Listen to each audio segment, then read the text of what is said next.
So I'm on baby number 5. Really the biggest scare was I didn't want to have a C-section. I had heard that that would have the best luck for a VBAC at McLaren, and so we chose them and we stuck with it. We just liked them from the start. 13 weeks pregnant, I had started to hemorrhage, and I got scared, of course, called the doctors. I was hemorrhaging off and on until about 22 weeks pregnant. I ended up with placenta previa. So 38 weeks and 2 days pregnant, and my water breaks, and I'm on my way to the hospital in an ambulance because they told me with my situation it could just be minutes if I should start to hemorrhage. But we got there and they had a hemorrhage kit set up for me right outside my door.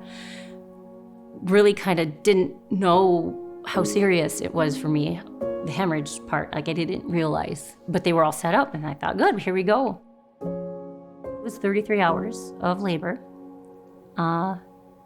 And I had a baby girl, which we celebrated for about 20 minutes until the placenta came out. And that's when I started to sense a little bit of discomfort in the whole room. I'm trying to hear baby stats to my left, blood pressure to my right, which wasn't going well.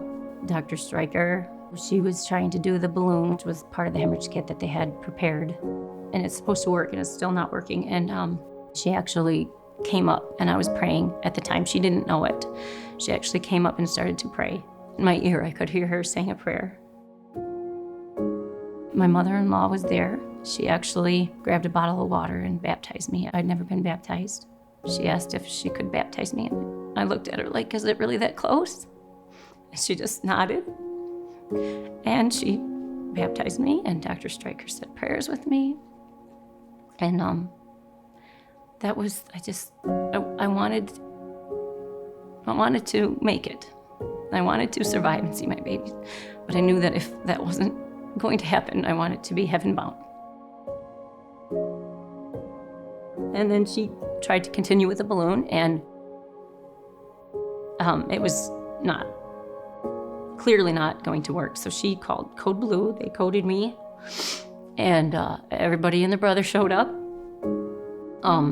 And I was then rushed to the OR where they packed my uterus full of gauze to stop the bleeding. I, of course, wasn't really coherent for that part.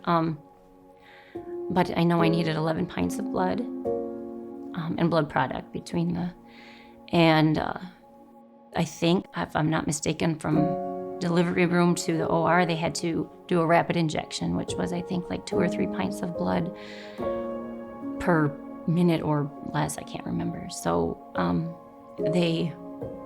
I told Dr. Stryker in the OR, she was trying really hard to still stop the bleeding, and I told her, could she just take my uterus? Could you just take that out with that?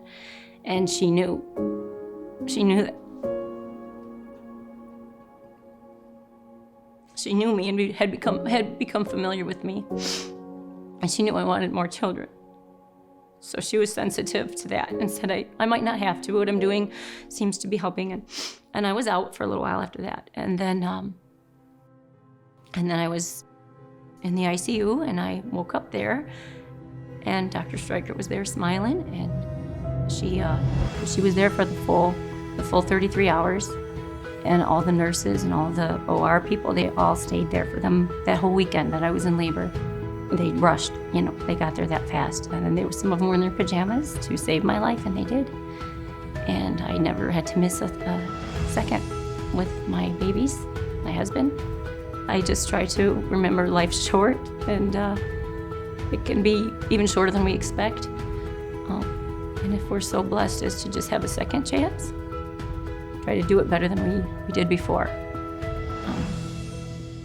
Not always successful, but I do try. I try to keep them in my prayers, everybody who did have a hand in saving my life. I try to lift them up in prayer and have God bless them in the way that He allowed them to bless me.